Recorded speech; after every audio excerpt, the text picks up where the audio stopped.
Hello बच्चों, कैसे हैं आप सब लोग। तो मैं उम्मीद करता हूं लास्ट लेक्चर में जो हम लोगों ने रिलेटिव मोशन के बारे में पढ़ा था, बेसिक कॉन्सेप्ट जो हम लोगों ने पढ़ा था, वो आप लोगों को समझ में आया होगा।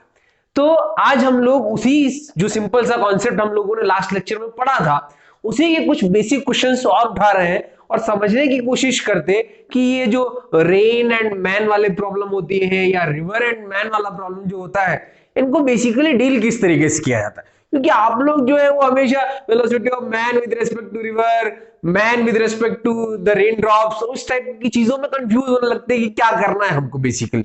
तो हम लोग बेसिकली उन टर्मिनोलॉजी को कम यूज कर रहे हैं और हम लोग उसके बेसिक सेंस को ज्यादा समझने की कोशिश कर रहे हैं कि वाकई में वहां पे प्रॉब्लम में होता क्या है। ठीक, तो उसी के लिए आज हमारे पास जो पहला क्वेश्चन है वो बोर्ड पे लिखा हुआ है। देखते हैं, समझते हैं कि हम लोगों से क्वेश्चन क्या करवाना चाह रहा है। देखिए पहला क्वेश्चन क्या है, देखिए क्या बोलता है। A river is flowing from west to east at a speed of 5 metre per second. Diagram जरूर बनाए। आपकी रिवर जो है वो वेस्ट टू ईस्ट जा रही है, मतलब इधर फ्लो कर रही है, और वेलोसिटी ऑफ रिवर हो गई आपकी कितनी, तो 5 मीटर पर सेकेंड। डायग्राम को क्लियरली बनाते चलिए, क्वेश्चन कॉन्सेप्चुअली साथ में क्लियर होता जाएगा। देखिए आगे क्या है। A man on the south bank, south bank कौन सा हुआ, तो ये वाला साउथ बैंक है इस साइड, ठीक, of the river capable of swimming at 10 metre per second still water. मतलब भैया अगर नदी रुकी हुई है तो उसके अंदर वो कितने से तैर सकता है, तो 10 मीटर पर सेकेंड से वो मैक्सिमम तैर सकता है, ऐसा क्वेश्चन बोल रहा है। स्टिल वाटर, ऐसा समझिए स्विमिंग पूल के अंदर तैर रहा हो, कितने से तैर रहा है, तो 10 मीटर पर सेकेंड से तैर रहा है। आगे देखते हैं। If he wants to cross the river in the shortest time, word आया भैया शॉर्टेस्ट टाइम। शॉर्टेस्ट टाइम में उसको रिवर को क्या कर जाना है, तो क्रॉस कर जाना है। तो पूछा है then in what direction he should swim. देखिए क्वेश्चन को समझिए, कॉन्सेप्चुअली उसको समझने की कोशिश करिए तो आंसर बहुत आसानी से आएगा। जैसे ये क्वेश्चन है, इसका आंसर अगर बोला जाए तो it's just one word question, पर बात सिर्फ समझने की है, फील की है। देखिए आपको तैरना कैसे है, आपको जाना है, इस रिवर को क्रॉस करना है शॉर्टेस्ट टाइम के अंदर। इसका मतलब सोच के देखिए जरा, आपको आपके सारे एफर्ट्स किस डायरेक्शन में डालने चाहिए। आपको आपके सारे एफर्ट्स सिर्फ और सिर्फ इस रिवर को क्रॉस करने में डालने चाहिए कि बस क्रॉस हो जाए। अब आपका आदमी जो है वो कितने से तैर सकता है, 10 मीटर पर सेकेंड। अब सोचिए जरा, 10 मीटर पर सेकेंड से तैर सकता है तो उसके पास अलग अलग पॉसिबिलिटीज है। या तो 10 मीटर पर सेकेंड से इस डायरेक्शन में तैरने की कोशिश करे, बाहर वाला क्या देख रहा होगा, that's a different thing, but ये आदमी किस तरफ तैरने की कोशिश कर सकता है, इधर कर सकता है। या 10 मीटर पर सेकेंड से इधर तैरने की कोशिश कर सकता है, या 10 मीटर पर सेकेंड से इधर तैरने की कोशिश कर सकता है। सोच के देखिए, इन तीन पॉसिबिलिटीज में से अगर मैं आपसे पूछूं तो कौन सी पॉसिबिलिटी वो है जिसमें सबसे ज्यादा एफर्ट रिवर को क्रॉस करने में दिया जा रहा है। तो मैं उम्मीद करता हूं आप सबका आंसर यही होगा कि सर सबसे ज्यादा एफर्ट ये जो बीच वाला है ना, कि सीधा तैरा जाए, सारा का सारा जितना दम है वो रिवर को क्रॉस करने में लगाया जाए, तो हम लोग रिवर को सबसे आसानी से और शॉर्टेस्ट टाइम में क्रॉस कर पाएंगे। इसका मतलब सीधा सीधा जवाब भैया, आपकी डायरेक्शन ऑफ स्विमिंग जो है वो किधर होनी चाहिए, इन what direction he should swim. वो किस डायरेक्शन में स्विम करना चाहिए, क्वेश्चन ये पूछ रहा है। बाहर वाला कैसा देख रहा होगा ऐसा नहीं पूछ रहा, ये बात का आप ध्यान रखिएगा। और ऐसा है तो इधर तैरना है, इधर तैरना है, तो ये कौन सी डायरेक्शन हुई, तो आपकी नॉर्थ। इसका मतलब आंसर तो सिंपल शब्दों में आ गया, ड्यू नॉर्थ। मतलब इस डायरेक्शन में आप तैर जाइए, इस डायरेक्शन में आप तैर लेंगे ड्यू नॉर्थ, तो आप लोग आपकी रिवर को शॉर्टेस्ट टाइम में कवर कर जाएंगे। और वही क्वेश्चन आपसे पूछ भी रहा होगा। तो मैं उम्मीद करता हूं आपको समझ में आया होगा कि जब आपसे शॉर्टेस्ट टाइम पूछ रहा हो या शॉर्टेस्ट टाइम में क्रॉस करने से रिलेटेड कोई प्रॉब्लम हो, तो उस केस में सारे के सारे एफर्ट्स जो है वो किस डायरेक्शन में डाले जाने चाहिए, तो आपकी रिवर को क्रॉस करने में डाले जाने चाहिए। उसमें वो सबसे आसानी से और सबसे कम समय में आपकी रिवर को क्या कर जाएगा, तो क्रॉस कर जाएगा। मैं उम्मीद करता हूं क्वेश्चन बहुत आसान था, पर कॉन्सेप्चुअली आपको ये समझ में आया होगा कि शॉर्टेस्ट टाइम वाकई में है क्या और उसको क्रॉस करने के लिए किस तरीके से हमको स्विम करना चाहिए। ठीक बेटा। सो वो 5 मीटर 10 मीटर पर सेकंड का यहां कोई रोल नहीं आता है, क्योंकि क्वेश्चन ने सिर्फ आपसे क्या पूछी है, तो डायरेक्शन पूछी है। बाकी रही बात कि आपको क्रॉस करना है तो आप लोग सॉल्व कर सकते हैं। भैया तैरना इस साइड है, 10 मीटर पर सेकंड से इधर तैर रहे हैं हम लोग, तो क्या हो गया, distance equal to velocity into time लगा लीजिए। रिवर की विड्थ नहीं दी हुई है, मान लीजिए कि हम लोगों ने कितनी मान ली, 1 किलोमीटर, चेंज होगा तो अलग कर लीजिएगा, 1 किलोमीटर, ठीक। वेलोसिटी यूनिट सेम रखिएगा, 1 किलोमीटर है, आप लोग इसको यहां पुट कर दीजिए कितना, 1000 मीटर्स, वेलोसिटी कितनी 10, टाइम कितना t, तो t is equals to 1000 upon t, that is 100 seconds के अंदर आपका मैन जो है वो आपकी रिवर को क्या कर लेगा, तो क्रॉस कर लेगा according to this problem. But ये वैल्यू नहीं पूछी, आपसे सिर्फ पूछा है कि क्रॉस किस तरीके से किया जाए। तो कॉन्सेप्चुअली क्वेश्चन इंपॉर्टेंट था, उम्मीद करता हूं आप लोग को समझ में आया होगा। तो अब हम लोग जो है वो नेक्स्ट क्वेश्चन पे हमारे मूव करते हैं। तो बच्चों ये रहा हमारा आज का सेकंड क्वेश्चन। देखते हैं ये क्वेश्चन हमसे क्या करवाना चाहता है, कौन सा कॉन्सेप्ट हमसे इन्वॉल्व करवाना चाहता है। तो पहले पढ़ते समझते डायग्राम बनाते। देखिए क्या है, अब boat which has the speed of 5 kilometre per our, boat की स्पीड है 5 किलोमीटर पर आवर, पर स्टिल वाटर के अंदर, रिवर के अंदर, रिवर के रिस्पेक्ट में क्या होगी, या बाहर जो बैठा उसके रिस्पेक्ट में क्या होगी, that's a different thing, but still water, रुके हुए पानी के अंदर बोट की स्पीड कितनी है, तो 5 किलोमीटर पर आवर, ऐसा क्वेश्चन बोल रहा है। देखिए आगे, if boat crosses the river of width 1 kilometre, मतलब आपके पास एक रिवर है, उस रिवर की विड्थ कितनी है, तो उस रिवर की विड्थ आपको दी हुई है कि 1 kilometre, along the shortest possible path in 15 minutes. सोचिए जरा, यहां से क्रॉस करना है, शॉर्टेस्ट पॉसिबल पाथ में क्रॉस करना है, तो इधर तैरना चाहिए, इधर तैरना चाहिए, या इधर तैरना चाहिए। भैया ये आदमी जब इधर तैरने की कोशिश करेगा तब जाके बाहर वाले आदमी को ये कैसा दिखाई देगा, ऐसा स्ट्रेट जाता हुआ।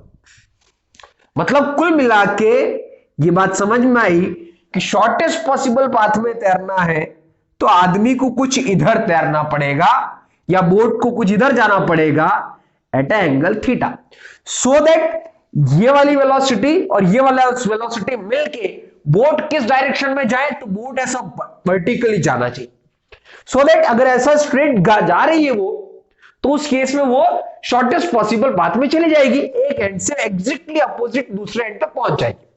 ये बात समझ में, मतलब देखिएगा ये ओरिजिनल डायरेक्शन है वेलोसिटी ऑफ बोट की। अब यार देखो जरा, ये वेलोसिटी ऑफ बोट के दो कंपोनेंट्स हैं, एक ये वाला वेलोसिटी ऑफ बोट और साथ में cos थीटा, और ये वाला हुआ वेलोसिटी ऑफ बोट और साथ में क्या था आपका sin थीटा। लास्ट क्लास में मैंने आपको एक क्वेश्चन करवाया था कि अगर इसको इस तरीके से जाना स्ट्रेट शॉर्टेस्ट पॉसिबल पाथ, तो उस केस में horizontal component of the boat should be equals to the velocity of river, क्योंकि ये वाला कंपोनेंट और ये वाला कंपोनेंट जब कैंसिल आउट हो जाएंगे, ये वाला किसका है, तो बोट का है, इधर किसका होगा, तो रिवर का होगा। जब ये कंपोनेंट्स कैंसिल आउट हो गए तो बोट के पास बेसिकली सिर्फ एक ही कंपोनेंट ऑफ वेलोसिटी बचा, और वो कौन सा बचा आपका, ये वाला, जिससे वो क्या कर जाएगा, तो आपके क्रॉस कर जाएगा। मैं उम्मीद करता हूं कॉन्सेप्चुअली ये चीज आपको समझ में आई होगी। देखिए अब क्या है, मतलब कुल मिला के बात सिर्फ इतनी सी है कि अगर इस तरीके से जाना है तो उसके लिए कंडीशन हो गई VB sin theta should be equals to VR। VR क्या है, वेलोसिटी ऑफ रिवर, VB क्या है, तो हमारा वेलोसिटी ऑफ बोट। ये कॉन्सेप्ट हो गया। वेलोसिटी ऑफ बोट कितना है, तो 5 kilometre per hour, 5 sin theta is equals to velocity of river. ये पहली इक्वेशन जो काम की हमको निकल के, और क्या बोल रहा है, अब इसको क्रॉस कौन करवा रहा है, वेलोसिटी ऑफ बोट तो इधर है, ये तो क्रॉस नहीं करवा रहा, पर इस वेलोसिटी का एक कंपोनेंट इधर है जो उसको क्रॉस करवा रहा है। तो हम लोग हॉरिजॉन्टल में इक्वेशन लगाते हैं, distance equal to velocity to time. Distance कितनी कवर करनी है, 1 किलोमीटर, वेलोसिटी कितनी है, तो VB sin थीटा, VB कितना है, तो 5, सॉरी VB cos थीटा, तो VB कितना 5, साथ में cos theta into time. Time कितना टाइम है, तो हमको क्वेश्चन में बोला है कि कितने में करना है, तो 15 मिनट्स के अंदर, और 15 मिनट्स का मतलब कितना हुआ, 1/4 ऑफ आवर, तो इंटू 1/4, तो यहां से आया cos थीटा कितना 4/5। अगर ऐसा कुछ है तो थीटा कितना हो गया आपका 37, और इसकी वैल्यू अगर यहां पुट की जाए तो सोचिए जरा क्या आता है, 5 cos थीटा 4/5 है, तो sin 37 की वैल्यू कितनी 3/5, तो 3/5 is equal to velocity of river. 5 से 5 कट गया, वेलोसिटी ऑफ रिवर कितना आया भैया 3 किलोमीटर पर आवर। मैं उम्मीद करता हूं पहला क्वेश्चन जो हम लोगों ने किया था वो शॉर्टेस्ट टाइम का था। अब वाला क्वेश्चन कौन सा है? तो आपका शॉर्टेस्ट पॉसिबल पाथ का है। दोनों कॉन्सेप्ट आप लोग को समझ में आए होंगे। So let's move on to the next question. So guys, ये हमारा आज का तीसरा क्वेश्चन है। इसके अंदर एक छोटी सी ट्रिक मैं आपको बताऊंगा जो आपके रेन और मैन टाइप की जो प्रॉब्लम है या मैन एंड रिवर टाइप की जो प्रॉब्लम है वो सब में यूज हो जाएगी। होता क्या है कि इन दोनों टाइप की प्रॉब्लम्स के अंदर बेसिकली आपका velocity of rain, man, river, man, और इन दोनों का जो velocity of man with respect to river या man with respect to rain, ये सब मिलके क्या कर रहे होते हैं कि ये पर्टिकुलर आपका क्लोज ट्रायंगल बना रहे होते हैं। अगर आप उस कॉन्सेप्ट को समझ गए तो ये क्वेश्चन आप डायरेक्टली उस तरीके से हर बार कर सकते हैं।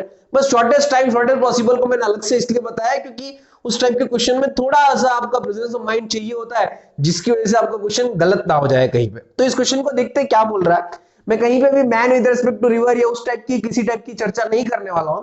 हम लोग सिर्फ बेसिक सेंस समझने की कोशिश करेंगे कि वाकई में हो क्या रहा है। देखिए, rain drops are falling vertically with velocity of 10 metre per second. मतलब रेन जो है वो ऐसा नीचे 10 मीटर पर सेकंड से गिर रही है, ऐसा क्वेश्चन बोल रहा है। To a cyclist moving on a straight road, ये रहा आपका कोई साइक्लिस्ट जो साइकिल पे चल रहा है और वो इधर मूव कर रहा है।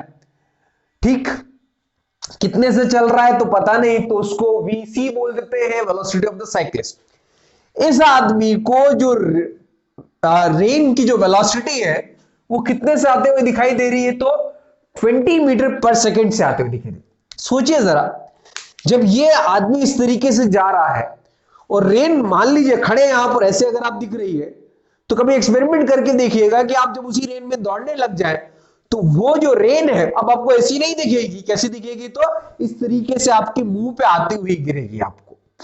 ठीक, इसका मतलब इस आदमी के लिए जो रेन ड्रॉप्स दिखी वो कैसी दिखी? तो कुछ ऐसी दिखी, और यहां पे वेलोसिटी कितनी? तो 20 मीटर पर सेकेंड।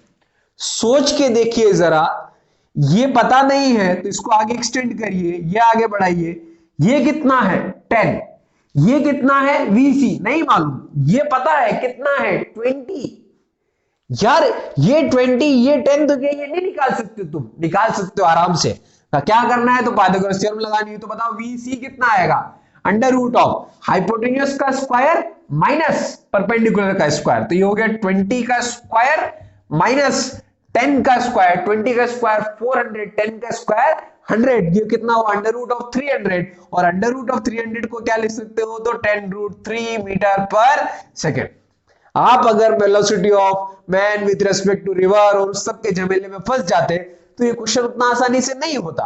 बट उसके बेसिक सेंस को समझिए कि 20 मीटर पर सेकंड क्या है। जैसा मैन का यहां पे क्या ना, अपने रियल लाइफ से उस चीज को फील करने की कोशिश करेंगे, ये क्वेश्चन ज्यादा आसानी से होंगे कंपेयर टू मैथमेटिकल इक्वेशंस जब आप यहां पे यूज करने की कोशिश करें। ठीक बेटा, तो मैं उम्मीद करता हूं आपको ये लेक्चर समझ में आया होगा। और अगर आपका कोई भी डाउट अगर इन लेक्चर्स के अंदर रह जाता है तो आप मुझे मेल कर सकते हैं। मेल जो है वो जो आपका वीडियो है उसके डिस्क्रिप्शन बॉक्स में लिखा रहता है, मैं जरूर आपको लोग को रिप्लाई करूंगा। ठीक, so thank you very much. और नेक्स्ट लेक्चर हम लोग जब करेंगे तो इसी टाइप के कुछ क्वेश्चंस और लेके आएंगे ताकि ये कॉन्सेप्ट जो है वो आपका अच्छे से क्लियर हो जाए। So thank you very much.